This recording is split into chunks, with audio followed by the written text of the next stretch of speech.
Hola, este es el 15º video con el que vamos a tratar el tema de la leyenda negra española, y es el segundo en el que vamos a hablar en concreto cómo afecta la leyenda negra a Felipe II. Ya vimos lo que estaba relacionado con Inglaterra y vimos pues cómo efectivamente una buena parte de la mala reputación de Felipe II proviene de Inglaterra, pero es que al mismo tiempo uno dice, pues sabes que no hay mucho más que alegar porque Felipe II se la buscó, no hizo más que estar buscándoles la manera de fastidiarles. Entonces, pues así es la vida. Desde luego también España y los españoles se han despachado a gusto en cuanto a decir barbaridades sobre los ingleses y sobre los británicos. Pero en fin, es igual, no es el tema de ahora. Sigamos hablando ahora con una nueva fuente de mala reputación que, que esta vez viene desde los Países Bajos y en concreto a causa de la guerra de Flandes. Y esto pues tiene una explicación muy clara, es decir, por más que en la leyenda rosada traten de poner el acento en que pues Guillermo de Orange o cualquiera de estos eran unos personajes malvados y desalmados y que hacían una malísima propaganda de una persona tan buena como Felipe II, pues en cuanto uno observa la realidad con un poquito de perspectiva dice, bueno, ¿y qué más quieren, no? Entonces, el tema está en lo siguiente.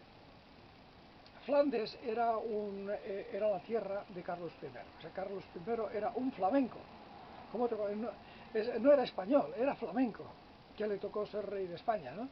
Entonces, y este señor cuando llegó, jovencito, a tomar posesión del trono de España, vino rodeado de un equipo de flamencos, que eran sus amigos, sus consejeros, sus maestros, etcétera, etcétera, y ocuparon los principales cargos de poder y de administración en España, en Castilla, y esto les sentó fatal a los castellanos, y tan fatal les sentó que, junto con otras razones, acabó siendo la causa de una guerra interna.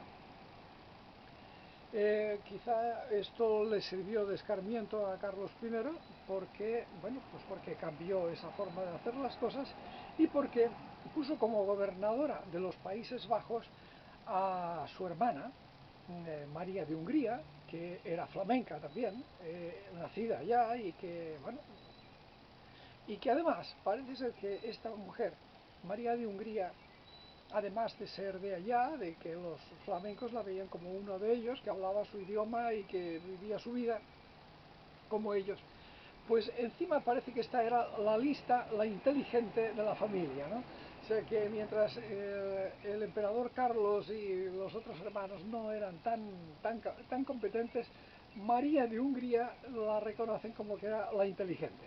Bien, pues esta mujer, por su inteligencia y por todo, consiguió que los Países Bajos, de Flandes, todo Flandes, se mantuviera al margen de la conmoción que hubo en Alemania a causa del luteranismo, y una conmoción en la que estuvo metido de lleno su propio hermano, el emperador Carlos.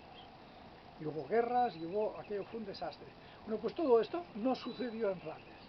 Y y fue gracias a esta mujer que pues supo dedicar su inteligencia y su diplomacia y sus conocimientos para evitar que pasara este tipo de desgracias. Pero bueno, al final pues esta mujer terminó su periodo, se hizo mayor y se murió, ¿no? Y para sustituirla, ya el hermano no, el hijo del rey Carlos, que era el rey Felipe II, pues para sustituirla, para sustituir a una mujer holandesa, muy inteligente, muy diplomática, pues el emperador, el rey Felipe II decidió poner a un militar italiano. Genial, que podía salir mal, ¿no?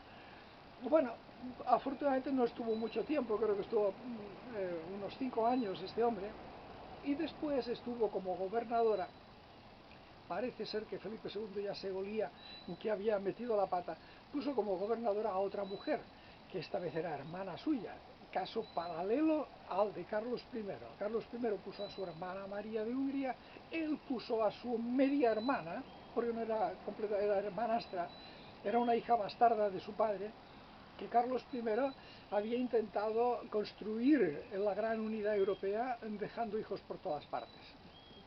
Bien, entonces pues Margarita de Parma fue la siguiente gobernadora en Flandes. Bien, y cosa curiosa, y Margarita de Parma había sido de alguna forma protegida, instruida y educada por María de Hungría. Bueno, mira, parece que Felipe II estaba intentando arreglar el entuerto. Pero ¿qué es lo que ocurrió?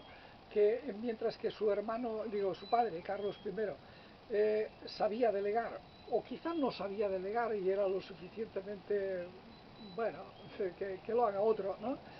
No lo veo yo un hombre así como que quería estar encima de los detalles.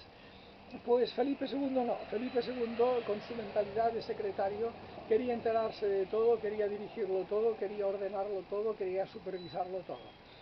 Y bueno, pues a pesar de que Margarita de Parma estaba en Flandes y sobre el terreno le iba diciendo a su hermano que las cosas no estaban bien y que con la intransigencia se iban a poner peor, pues Felipe II no cedía, él quería ir a lo bruto, es decir, a los herejes hay que quemarlos y se acabó. Lo mismo que había hecho en Inglaterra. Mano dura. Con los herejes no se conversa ni se dialoga ni nada, hay que quemarlos, punto. Y Margarita pues le decía, hombre, que no, que fíjate que esto no es así, que es más complicado. Y finalmente, pues Felipe II se debió hartar de que su hermana era una floja, y entonces dijo, pues ahora se van a enterar los herejes de lo que vale un peine. Y mandó al señor Duque de Alba con un ejército de 70.000 hombres a controlar la situación.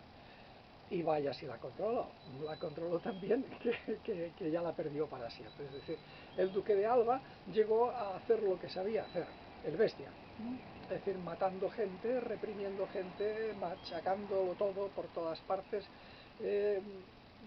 Ejecutó incluso nobles católicos que eran leales al rey, pero que cometían el gravísimo delito de decirle al rey que por la fuerza no lo iba a conseguir y que más valía que dialogara y que negociara y que procurara llegar a arreglos y a acuerdos con los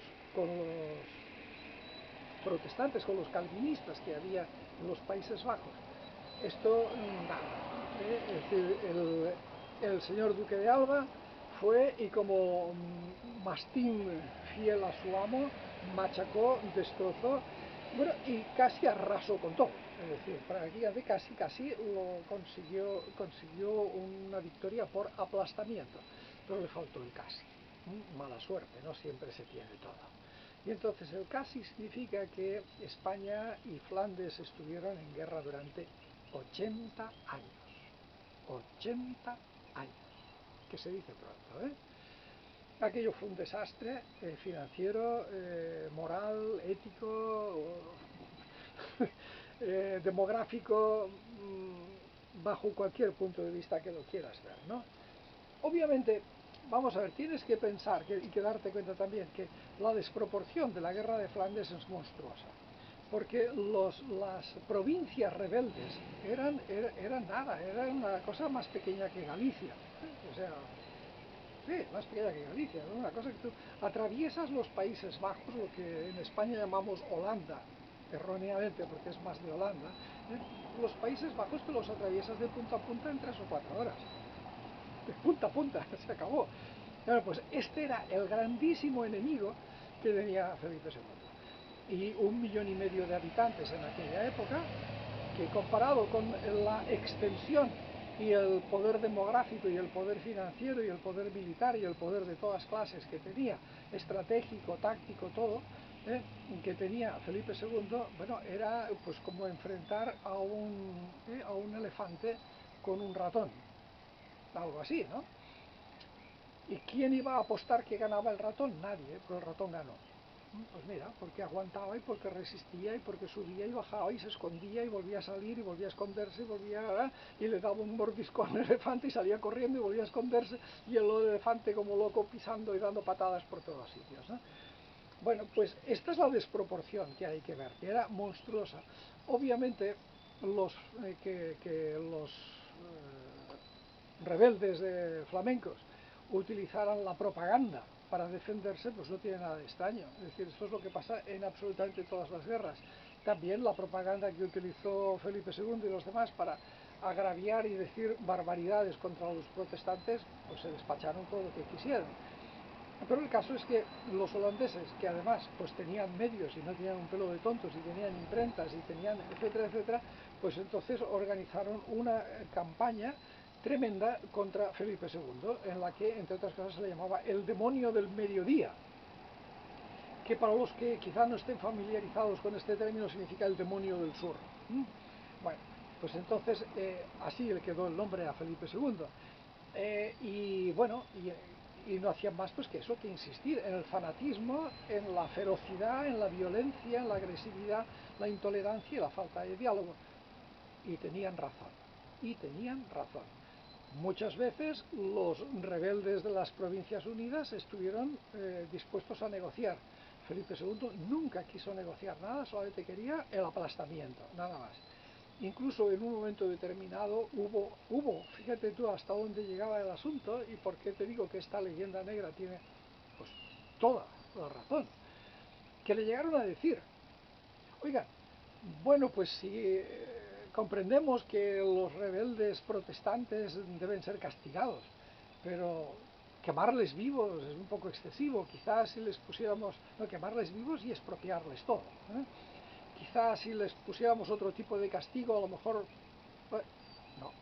Para Felipe II solamente había una forma de manejar a los herejes, quemarlos vivos. Le encantaban las barbacoas, absolutamente. Bien, pues esta barbacoa se le indigestó a Felipe II porque no pudo, gastó fortunas inmensas, gastó brutalidades de dinero con las que podía haber hecho maravillas en España. Que a España, no olvidemos lo siguiente, a España no se le había perdido nada en Flandes. Ese era un problema de Felipe II, porque Felipe II era, o sea, Flandes era propiedad de Felipe II. Flandes no era de España. A España, insisto, no se le había perdido absolutamente nada en Flandes. Pero a partir de ahí se le perdió mucho, se le perdió muchísimo dinero y muchísimas vidas y muchísima reputación. Y aquello fue un desastre, un auténtico desastre. Y ese fue el origen de una parte de la leyenda negra que, pues mira, los holandeses tenían toda la razón, porque Felipe II lo hizo mal, rematadamente mal. Se negó a hacer las cosas que había que hacer. Se puso terco, bueno, agresivo, muy violento, mandar al duque de Alba para resolver un problema que se podía haber resuelto con medidas de policía, con medidas de orden público razonables y sencillas. No era un tema para mandar a un ejército y aplastar a una población. Pues así está, amigos de la leyenda rosa. Es decir, nuestro amado rey Felipe II se ganó una pésima reputación en Flandes y probablemente quizá los señores de los Países Bajos se quedaron cortos, quizá no dijeron todo lo que se podía haber dicho sobre este fenómeno. Y todavía vamos a hablar en un tercer video sobre Felipe II y otras fuentes de la leyenda negra que también son muy interesantes. Cuídate y hasta pronto.